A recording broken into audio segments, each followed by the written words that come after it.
ನಮ್ಮ ರಾಜ್ಯ ನಮ್ಮ ದೇಶದಲ್ಲಿ ಒಂದು ದೊಡ್ಡ ದುರಂತ ಏನಪ್ಪ ಅಂತಂದರೆ ಬಡವ್ರಿಗೊಂದು ನ್ಯಾಯ ಶ್ರೀಮಂತರಿಗೊಂದು ನ್ಯಾಯ. ಇಲ್ಲಿ ಬಡವ್ರಿಗೆ ಏನಾದರೂ ತಪ್ಪು ಮಾಡ್ದ ಅಂತಂದರೆ ಇಮಿಡಿಯೇಟ್ ಅವರಿಗೆ ಅವ್ರ ಮೇಲೆ FIR ಮಾಡಿ ಕೋರ್ಟಿಗೆ ಅವ್ರನ್ನ ಪ್ರೊಡ್ಯೂಸ್ ಮಾಡಿ ಇಮಿಡಿಯೇಟ್ ಅವ್ರನ್ನ ಜೈಲಿಗೆ ಕಳ್ಸೋ ಅಂತ ಕೆಲಸ ಆಗುತ್ತೆ. ಅದೇ ಶ್ರೀಮಂತರು ತಪ್ಪು ಮಾಡಿದ್ರೆ ಅವ್ರ ಮೇಲೆ FIR ಮಾಡಲ್ಲ, ಅವ್ರನ್ನ ಅರೆಸ್ಟು ಮಾಡಲ್ಲ, ಕೋರ್ಟಿಗೂ ಪ್ರೊಡ್ಯೂಸ್ ಮಾಡಲ್ಲ, ಅವ್ರನ್ನ ಜೈಲಿಗೂ ಕಳ್ಸಲ್ಲ. ಆ ವ್ಯವಸ್ಥೆಯಲ್ಲಿ ನಾವು ಬದುಕ್ತಾ ಇದ್ದೀವಿ ಇವತ್ತು ಜ್ಞಾನೇಂದ್ರ ಕುಮಾರ್ ಗಂಗ್ವಾರ್ ಏನು ಒಂದು KPSC ಎಕ್ಸಾಮಿನೇಷನ್ ಕಂಟ್ರೋಲರ್ ಇದ್ರು, ಅವ್ರ ಮೇಲೆ ಮೊದಲಿಂದನೂ ಎಲ್ಲ ಸ್ಟೂಡೆಂಟ್ಸಿಗೆ ಡೌಟ್ ಇತ್ತು. ಈ ಒಂದು ಕನ್ನಡ ಭಾಷೆಗೇನು ಅವಮಾನ ಮಾಡಿದ್ರು. KS ವಿಚಾರವಾಗಿ ಈ ಒಂದು ಕನ್ನಡ ಟ್ರಾನ್ಸ್ಲೇಷನ್ ತಪ್ಪು, ಅಂದರೆ 2 ಸತಿ ಟ್ರಾನ್ಸ್ಲೇಷನ್ ಎರರ್ ಆಗಿದೆ. ಅಂದರೆ ಇಂಗ್ಲೀಷಿಂದ ಕನ್ನಡಗೆ ಟ್ರಾನ್ಸ್ಲೇಷನ್ ಮಾಡಬೇಕಾದ್ರೆ KS ಎಕ್ಸಾಮ್ಸಲ್ಲಿ ಇಲ್ಲಿರೋಂಥ ಕರ್ನಾಟಕದಲ್ಲಿರುವಂಥ ಕನ್ನಡ ಜನ ಕೂಡ ಅವ್ರನ್ನ ಕ್ಷಮಿಸಿದ್ರು ಹೊರತು, ಆದರೆ ಕನ್ನಡ ಭಾಷೆ ಅವ್ರನ್ನ ಕ್ಷಮಿಸಿಲ್ಲ. ಈ ಒಂದು ಇಡೀ ಏನು ರೈಡ್ ಆಗಿದೆ ಅವ್ರ ಮನೆಯಲ್ಲಿಲ್ಲ, ಇವತ್ತು ಫೋನ್ ಸ್ವಿಚ್ ಆಫ್ ಮಾಡಿಕೊಂಡು ಹೊರಗಡೆ ಏನು ಇವತ್ತು ನಾಪತ್ತೆ ಆಗಿದ್ದಾರೆ. ಅದಕ್ಕೆ ಕಾರಣ ಬೇರೆ ಇನ್ಯಾರೋ ಅಲ್ಲ, ಇಲ್ಲಿರೋಂಥ ರಾಜಕೀಯ ವ್ಯಕ್ತಿಗಳು. ಅದರಲ್ಲಿ ಏನು ಒಂದು ಮಿನಿಸ್ಟರ್ ಕೈವಾಡ ಇದೆ, MLAಗಳ ಕೈವಾಡ ಇದೆ, ಈ ಒಂದು ಟೀಚರ್ಸ್ MLCಗಳು ಅವ್ರ ಕೈವಾಡ ಕೂಡ ಇದೆ. ಇದರಲ್ಲಿ ಈ ಒಂದು MLC ಇರ್ಬೋದು, MLA ಇರ್ಬೋದು, ಮಿನಿಸ್ಟರ್ಸ್ ಇರ್ಬೋದು, ಮತ್ತು ಬಿಸ್ನೆಸ್ ಮ್ಯಾನ್ ಇರ್ಬೋದು, ಏಜೆಂಟ್ಸ್ ಇರ್ಬೋದು, KPSC ಮೆಂಬರ್ಸು ಸುಮಾರು 16 ಜನ ಮೆಂಬರ್ಸಲ್ಲಿ ಸುಮಾರು 14ರಿಂದ 15 ಜನ ಮೆಂಬರ್ಸು ಈ ಒಂದು ಅಕ್ರಮದಲ್ಲಿ ಭಾಗಿಯಾಗಿದ್ದಾರೆ. KS ವಿಚಾರದಲ್ಲಿ ಏನು ನಾವು ವೆಟರ್ನರಿ ಆಫೀಸರ್ ಇರ್ಬೋದು, KS ವಿಚಾರದಲ್ಲಿ ವಿತ್ ಪ್ರೂಫು ಶಾಂತಾ ವಸ್ಮನಿ KPSC ಮೆಂಬರ್ಸು ಅವ್ರ ಮೇಲೆ FIR ಆದರೂ ಕೂಡ ಯಾಕೆ ಸರ್ಕಾರ ಅವ್ರ ಮೇಲೂ ಸಮರ್ಥಿಸ್ಕೊಬೇಕಾಗಿತ್ತು. ಅವರಪ್ಪ, ಅವರಮ್ಮ, ಅವ್ರ ತಾತ, ಅವ್ರ ಮುತ್ತಾತಂಗೆ ಏನೋ ಹುಷಾರಿಲ್ಲ, ಊರಿಗೆ ಹೋಗಿದ್ದಾರೆ, ಮನೆಗೆ ಹೋಗಿದ್ದಾರೆ ಇಲ್ಲವು ಅಂತೇಳಿ ಇವತ್ತು ಅವರು ಕೂಡ ಸುಮಾರು 3 ಡೇಸ್ ಆಯಿತು ಇಲ್ಲಿವರೆಗೂ ಸಿಗಲಿಲ್ಲ. ಯಾಕೆ ಸಿಗಲಿಲ್ಲ? ಇವತ್ತು FIR ಮಾಡಿ ಇಡೀ ರೈಡ್ ಮಾಡ್ತಾರೆ ಅಂತ ಗೊತ್ತಿತ್ತು, ಅರೆಸ್ಟ್ ಮಾಡ್ತಾರೆ ಅಂತ ಗೊತ್ತಿದ್ರು ಇವರ ಸರ್ಕಾರ ಏನು ಮಾಡ್ತಾ ಇದೆ? ಇವತ್ತು IAS ಅಧಿಕಾರಿಗಳಿಗೆ ಒಂದು ನ್ಯಾಯ, ಇವತ್ತು ಬಡವರಿಗೆ ಒಂದು ನ್ಯಾಯನಾ? ಇವತ್ತು KPSC ಮೆಂಬರ್ಸ್ ಅಷ್ಟೆಲ್ಲ ತಪ್ಪು ಮಾಡಿ ಏನು ಶಿಕ್ಷೆ ಕೊಟ್ಟಿದ್ದೀರಾ? KPSC ಚೇರ್ಮನ್ಗೆ ಏನು ಶಿಕ್ಷೆ ಕೊಟ್ಟಿದ್ದೀರಾ ಸರ್ಕಾರ? ಬರೀ ಹೆಸರಿಗಷ್ಟೇ ಅಮಾನತು ಮಾಡಿ ನೀವು ಗವರ್ನರ್ಗೆ ಸೆಂಡ್ ಮಾಡೋಂಥದ್ದಲ್ಲ, ಅವ್ರಿಗೆ ಇಮ್ಮಿಡಿಯೇಟ್ ಅದು ಶಿಕ್ಷೆಯಾಗಿ. ಮತ್ತೆ ಕರ್ನಾಟಕ ಪಬ್ಲಿಕ್ ಎಕ್ಸಾಮಿನೇಷನ್ ಆಕ್ಟ್ ಏನಕ್ಕೆ ತೊಗೊಂಬಂದ್ರಿ? ಆ ಒಂದು ಆ್ಯಕ್ಟಲ್ಲಿ ಏನು ಇದೆ ಪನಿಷ್ಮೆಂಟ್ ಇದೆ, ಅದನ್ನ ಇಂಪ್ಲಿಮೆಂಟ್ ಮಾಡಿ. ನಿಮ್ಮ ಕೈಯಲ್ಲಿ ಆಗಲ್ಲ ಅಂತ ಹೇಳ್ಬಿಡಿ ಹೋಗ್ಲಿ. ಸುಮ್ಮನೆ ನಾಟಕ ಮಾಡೋದ್ರಲ್ಲಿ ಏನು ಪ್ರಯೋಜನ ಇಲ್ಲ. ಸರ್ಕಾರದಲ್ಲಿ ಎಲ್ಲರೂ ಪಾತ್ರ ಇದೆ ಇದರಲ್ಲಿ.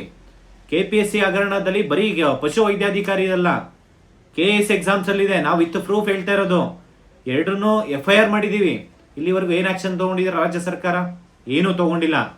ಈ ಒಂದು ಅಧಿಕಾರಿ ಫೋನ್ ಸ್ವಿಚ್ ಆಫ್ ಮಾಡಿಕೊಂಡು ಈ 3 ಗಂಟೆಗಿರೋ ಫ್ಲೈಟಿಗೆ 1.5 ಟಿಕೆಟ್ ಬುಕ್ ಮಾಡ್ತಾರೆ ಅಂತಂದರೆ 5,000 ಟಿಕೆಟಿಗೆ 31,000 ಪೇ ಮಾಡ್ತಾರೆ ಅಂತಂದರೆ ಎಲ್ಲಿರಬೇಕು? ಯಾರು ದುಡ್ಡು ಅದೆಲ್ಲ? 1-2 ಕೋಟಿನ? ಇದು 100 ಕೋಟಿ ಆಸ್ತಿನ ಇವರು ವಿದ್ಯಾರ್ಥಿಗಳು ಮತ್ತು ಏನು ಜನಸಾಮಾನ್ಯರು ಕಟ್ಟಂಥ ಟ್ಯಾಕ್ಸ್ ದುಡ್ಡನ್ನ ಇವತ್ತು ನೀವು ಬ್ಲ್ಯಾಕ್ ಮನಿ ಅಂದರೆ ಕರಪ್ಷನ್ ಮಾಡಿಕೊಂಡು KPSCಯಿಂದ ರೆಕ್ರೂಟ್ಮೆಂಟ್ ಮಾಡಿ ಎಕ್ಸಾಮಿನೇಷನ್ ಕಂಟ್ರೋಲರ್ ಆಗಿ ಒಂದು ಕ್ವಶನ್ ಪೇಪರ್ ರೆಡಿ ಮಾಡಿಕೊಂಡು ಎಕ್ಸಾಮ್ಸ್, ಅದು ಒಂದು ಸೀಕ್ರೆಟಾಗಿ ನೀವು ಕ್ವಶನ್ ಪೇಪರ್ ರೆಡಿ ಮಾಡೋದಾಗಿರ್ಬೋದು, ಎಕ್ಸಾಮ್ ನಡೆಸೋಂಥದ್ದು ಮಾಡಬೇಕು. OMR ಶೀಟ್ಸಿಂದ ಹಿಡಿದು ತಿದ್ದುಪಡಿ ಮಾಡ್ಕೊಂಬಂದಿದ್ದೀರ ನೀವು. ಕ್ವಶನ್ ಪೇಪರ್ ಲೀಕ್ ಆಗಿದ್ದಾವೆ. ಕ್ವಶನ್ ಪೇಪರ್ ಎಕ್ಸಾಮ್ಸ್ ಕಂಡಕ್ಟ್ ಮಾಡೋದಕ್ಕಿಂತ ಮುಂಚೆನೇ ಎಷ್ಟು ಬೇಕಷ್ಟು ಕ್ವಶನ್ ಲೀಕ್ ಮಾಡಿಕೊಂಡು ಎಷ್ಟು ಬೇಕಷ್ಟು ದುಡ್ಡು ಮಾಡಿಕೊಂಡು ಇವತ್ತು ಎಸ್ಕೇಪ್ ಆಗ್ಬಿಟ್ರೆ ಇಲ್ಲಾದ್ರೂ ನೀವು ಏನು ರಾಜ್ಯ ನಮ್ಮ ದೇಶ ಬಿಟ್ಟು ಆಚೆ ಹೋಗೋಕ್ಕಾಗುತ್ತಾ? ನೀವು ಎಲ್ಲೇ ಹೋದ್ರೂ ನೀವು ಬದುಕೋಕ್ಕಾಗುತ್ತಾ? ಇವತ್ತು ನೀವು ಮಾಡಿರೋಂಥ ಏನು ಕರ್ಮ ಇದೆ, ನೀವು ಮಾಡಿರೋಂಥ ಏನು ಅಕ್ರಮ, ಆ ಕರ್ಮ ನೀವು ಬಿಡಲ್ಲ. ಕನ್ನಡ ವಿದ್ಯಾರ್ಥಿಗಳಿಗೆ ನೀವು ಏನು ಅವಮಾನ ಮಾಡಿದ್ರಿ, ಇವತ್ತು ಕನ್ನಡ ಭಾಷೆಗೆ ಅವಮಾನ ಮಾಡಿದ್ರಿ. ಕನ್ನಡ ಜನ ಬಿಟ್ಟರು ನಿಮಗೆ ಕನ್ನಡ ಭಾಷೆ ಬಿಡಲ್ಲ ನಿಮಗೆ. ಆ ಕರ್ಮ ನೀವು ಅನುಭವಿಸ್ತೀರ. ಇವತ್ತು ಥ್ಯಾಂಕ್ಸ್ ಟು ED ಆಫೀಸರ್ಸ್ ನಾವೇನು ಒಂದು FIR ಮಾಡಿದ್ವಿ, ಒಂದು ಕಂಪ್ಲೇಂಟ್ ಕೊಟ್ಟಿದ್ವಿ. ಆ ಒಂದು ಕಂಪ್ಲೇಂಟಿಂದ ಇವತ್ತು KPSCಯಲ್ಲಿ ಸುಮಾರು KPSC ಚೇರ್ಮನ್ ಇರ್ಬೋದು, ಅಧಿಕಾರಿಗಳನ್ನಿರ್ಬೋದು, ಏಜೆಂಟ್ಸ್ ಇರ್ಬೋದು, ಮೆಂಬರ್ಸ್ ಇರ್ಬೋದು, KPSC ಮೆಂಬರ್ಸು ಎಲ್ಲರ ಮೇಲೂ ಇವತ್ತು ದಾಳಿ ಮಾಡಿ ರೈಡ್ ಮಾಡಿ ಅವ್ರನ್ನ ಅರೆಸ್ಟ್ ಮಾಡೋಂಥ ಕೆಲಸ ಆಗ್ತಾಯಿದೆ. ಇದು ಇನ್ನೂ ದೊಡ್ಡ ಮಟ್ಟಕ್ಕೆ ಆಗಬೇಕು. ಇವತ್ತು ರಾಜ್ಯ ಸರ್ಕಾರ ಮಾಧ್ಯಮದವ್ರಿಗೆ ಮಿಸ್ಲೀಡ್ ಮಾಡ್ತಾ ಇದೆ.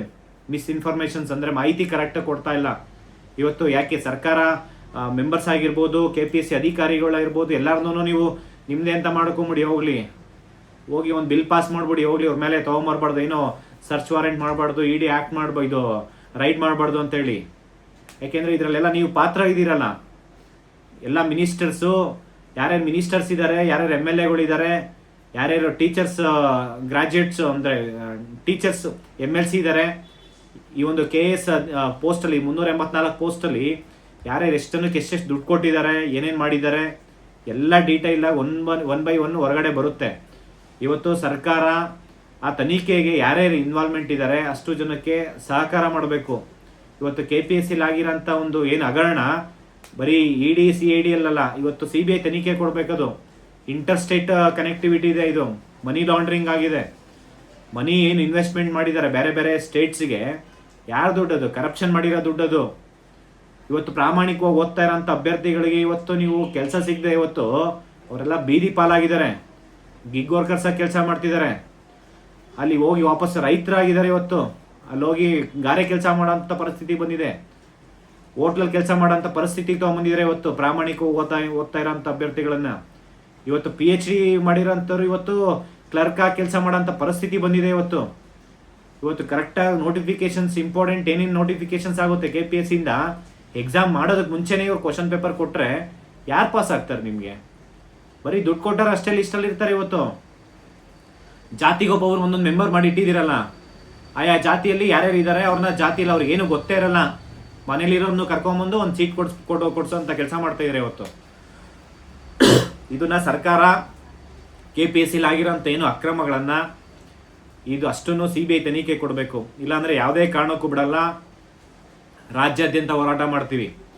ಸರ್ಕಾರಕ್ಕೆ ಆಲ್ರೆಡಿ ನಿಮಗೆ ಗೊತ್ತಿದೆ ಇದರಲ್ಲಿ ಯಾರ್ಯಾರು ಇನ್ವಾಲ್ವ್ಮೆಂಟ್ ಆಗಿದ್ದಾರೆ, ಯಾರ್ಯಾರಿಗೆ ಏನೇನು ಮಾಡಬೇಕು, ಏನು ಶಿಕ್ಷೆ ಕೊಡಬೇಕು. ಇಲ್ಲಿ ಯುವಕರನ್ನ, ಇಲ್ಲಿ ರಾಜ್ಯದ ಜನಗಳನ್ನ ನೀವು ಮರೆಮಾಚುವಂಥ ಕೆಲಸ ಮಾಡಬಾರ್ದು. ಇನ್ಫಾರ್ಮೇಷನ್ಸ್ ಏನಿದೆ ಅದನ್ನು 1 ಟೈಮ್ ಅಲ್ಲ 10 ಟೈಮ್ಸ್ ಯೋಚನೆ ಮಾಡಿ ಕೊಡಿ. ಯಾರೇ ಒಂದು ಸ್ಟೇಟ್ಮೆಂಟ್ಸ್ ಕೊಡಬೇಕಾದ್ರೂ ಈ ಒಂದು IAS ಆಫೀಸರ್ಸು ಸಡನ್ನಾಗಿ ಹೋಗ್ತಿದ್ದಾರೆ ಅಂತಂದರೆ, ಇಷ್ಟು ದಿನ ಇಲ್ಲದೆ ಇರೋಂಥದ್ದು ಇವು IAS ಆಫೀಸರು ಇಷ್ಟು ಅರ್ಜೆಂಟಾಗಿ ಹೋಗ್ತಾ ಇದ್ದಾರೆ ಅಂತಂದರೆ ಎಲ್ಲ ಮಾಹಿತಿ ಗೊತ್ತಿದ್ದು ಹೋಗಿರೋಂಥದ್ದು, ಗೊತ್ತಿಲ್ದಿರೋ ಹೋಗಿಲ್ಲ. ಅಲ್ಲಿ ಗೊತ್ತಿದ್ದೇ ನೀವೇ ಕಳಿಸಿರೋದು. ಅದನ್ನು ಇವತ್ತು ಮನೆಗಳೆಲ್ಲ ಲಾಕ್ ಮಾಡಿಕೊಂಡು ಇದು ಮಾಡಿದ್ದಾರೆ ಅಂತಂದರೆ ಇನ್ಫಾರ್ಮೇಷನ್ಸ್ ಏನು ಸಿಗಬಾರ್ದು ಅಂತೇಳಿ ನಿಮ್ಗೆ ಆಲ್ರೆಡಿ ಇರೋ ಇನ್ಫಾರ್ಮೇಷನ್ಸಲ್ಲೇ ನಿಮ್ಮನ್ನು ಪರ್ಮನೆಂಟ್ ಸಾಯೋ ತನಕ ಜೈಲಲ್ಲಿ ಇಡ್ಬೋದು. ನಿಮ್ಮನ್ನು ಪಬ್ಲಿಕಲ್ಲಿ ಹ್ಯಾಂಗ್ ಮಾಡಿದ್ರೂ ಕಡಿಮೆನೇ, ಏನು ಅನ್ಸಲ್ಲ, ಪಾಪ ಅನ್ನೋದೇ ಬರಲ್ಲ ನಿಮಗೆಲ್ಲ. ಈ KPSC ಇರೋಂಥ ಮೆಂಬರ್ಸು ಅಧಿಕಾರಿಗಳನ್ನ ಪಬ್ಲಿಕಲ್ಲಿ ಹ್ಯಾಂಗ್ ಮಾಡಿದ್ರು ಕೂಡ ಯಾರಿಗೂ ಪಾಪ ಬರಲ್ಲ.